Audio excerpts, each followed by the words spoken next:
Here with analysis following Coach Prime's press conference on Tuesday, leading up to Senior Day, the Arizona game. But Brian, you just came in off the road. I know you haven't gotten a whole lot of sleep. You were out in Las Vegas as the CU women's basketball team upset number 1 LSU. We got to start there. Share what that experience was like for everybody. Well, I know a lot of people don't get sleep when they come back from Vegas, but this was a different reason for me. Flew in, flew out, and covered that game, and really I wanted to go out there just because I thought, what a cool opportunity for this team, and it was a cheap flight, and but for the fact that they won that game and dominated, it was awesome to be there and just to see it. I mean, that team, I've been covering that team for many years and watched them grow and develop as a program, and the Sweet 16 run last year was pretty awesome. But to see that, I mean, that was arguably the most impressive win in their program history. To the preseason number 1 and defending national champion, to not only beat them but to dominate them like they did, that was pretty awesome. And awesome for Coach J.R. Payne's program. And Shaquille O'Neal's there and goes in the locker room afterwards and gives them respect and points out Aaron Von Lay, who dominated the paint, kind of like he did. And it was pretty cool to see that. Yeah, I've loved J.R. Payne's personality since she got here. It's been great to see her have success, and a lot of times you're the only beat writer there, so it's got to be fun to see somebody that's such a good person find the success. And you mentioned the Sweet 16 run last year. Now the target's on their back. It's a different situation that they're in. They're not in the underdog role anymore.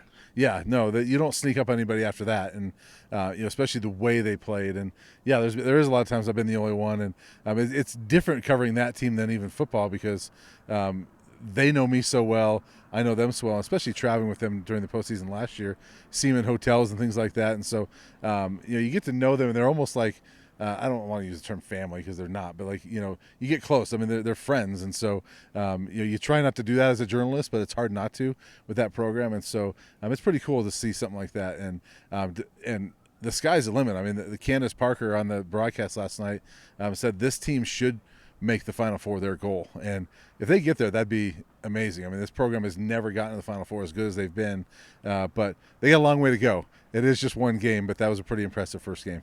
Coach Prime said his daughter, who's on the team, called him with excitement last night, and he kind of opened his press conference by congratulating J.R. Payne as well as Tad Boyle with their opening season win. Danny Sanchez has the soccer team in the NCAA tournament this year, but before that, they handed out some now and laters. Coach Prime's favorite candy. He said he's not a big candy guy, but on Halloween, he said that's his go-to. I'm not a big candy guy either. It was fine to me. I haven't tried it yet, but I've heard it's sort of like a harder Starburst. Yeah, that's the way it was described to me. So I haven't tried it yet, but we'll see. All right, so Coach Prime got a little testy when he was asked about the play caller responsibilities going forward. It's clear he just wants to keep that in-house. We did see, though, on a well-off media video on Sunday that it was Pat Shurmur that was addressing the team. So I think we can lead some conclusions from that. Yeah, they have had different assistant coaches and kind of I guess lower level assistants. I mean, not the 10, right, that have addressed the team at times, but yeah, when Pat Shurmur's talking about that, it says something, right? I mean, that's who's going to be, I imagine, the play caller. And 3 games left. I think Coach Prime, to his point up there, was like, just let it go. I mean, we're moving on at this point, and it is what it is. And the bottom line is they just got to play better no matter who's calling plays. And he also pointed out that there's times that the play call was fine, that we got to execute better. And, I remember a specific third down play where it looked like you go freeze frame it, and it looks like Shadur could have run and got the first down. And even if he didn't do that, it looks like he had Travis, open just past the first down marker and didn't throw it, didn't run it, and instead retreated and winds up, just tossing it into the ground, and they end up punting. And that was right at the end of the half. And so it's things like that you look at, and they are so close, right? There's plays like that you look at and say, man, if he completes that pass, Travis could be gone, and now you score a touchdown. You might even go into the half with the lead. So it is things like that, regardless of who the play caller is. There's always plays like that. They just got to get better at executing them.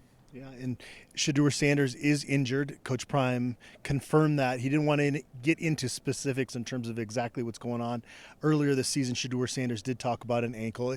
It does look like that's the issue when he's getting up after some of these tough hits that he's taken. I just don't know And Coach Prime mentioned that he's a pro, and everything we've seen since Shadur Sanders has gotten on campus suggests that he is indeed a pro. But even pro quarterback, I think rattle's not the right word, but you can't have the same confidence to stand up in the pocket and do your job when you've had as much pressure consistently on you like Shadur Sanders has this whole season. And so it's got to be challenging for him week after week. And credit to Shadur Sanders. He has not thrown anybody under the bus. He's taken all the responsibility, but we have eyeballs and we see that it's, in a lot of cases, most cases, not on him. And it's been tough to watch, and I can't imagine what it's been like for him to have to go through this losing streak and not be able to compete, partly because you're just not physically right now. Yeah, and when I mentioned that play, by the way, I'm not criticizing Shadur. That's one of many plays, and it's hard for me to say that what he's seeing on that play, but you're right. I mean, I remember an AFC Championship game in Denver where they got after Tom Brady and hit him.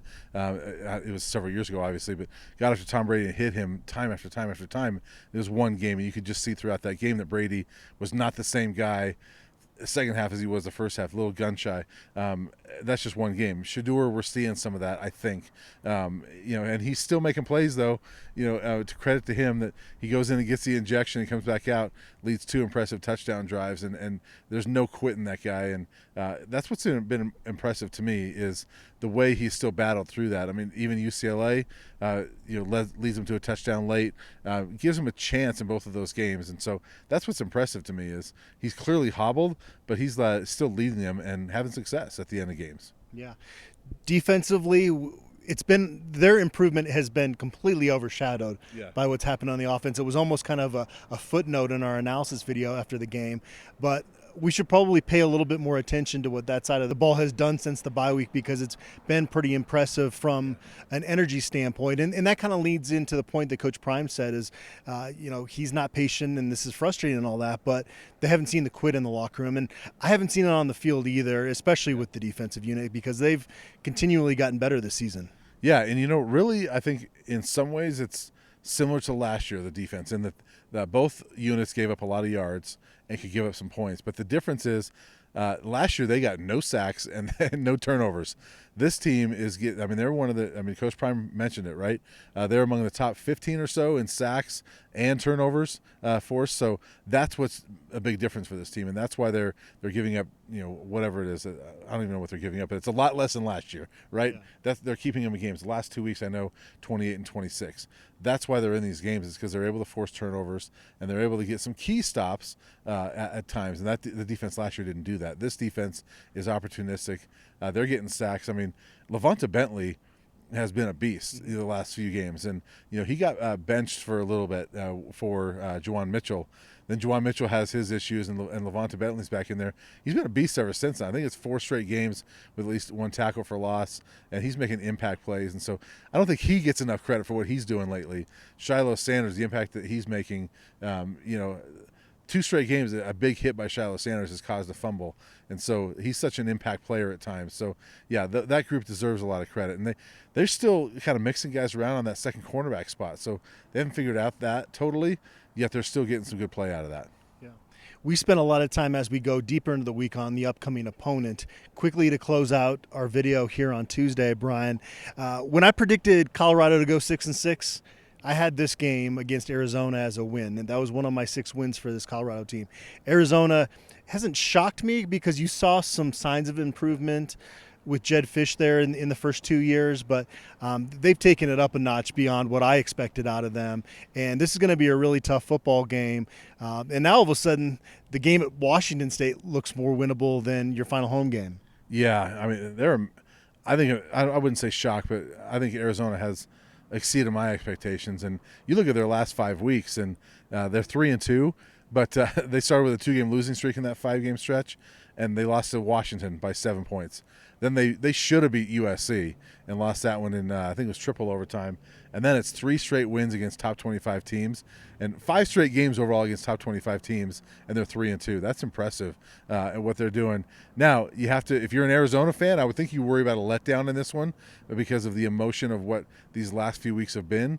And then plus they got Utah and ASU, so they got a couple of big ones coming up. This is probably their quote easiest game going forward because it's not a rivalry or anything like that. So this could be the time you get Arizona. So, I don't know if anybody overlooks Colorado in the Coach Prime era, though, which is part of it, right? Because of so many eyeballs are on this program right now. Yeah, that's true, but that is human nature too, to look at a team like Colorado. Even as much as the hype they've gotten, the hype has died down. You look at them and say, well, they've lost 4 or 5, and that's kind of a beaten down team a little bit. And so I could see human nature maybe taking over in that regard. But the point is that this is their easiest game of the last 6 they've played, and it's been such an emotional run for them. You have to wonder if there's some sort of a letdown this week.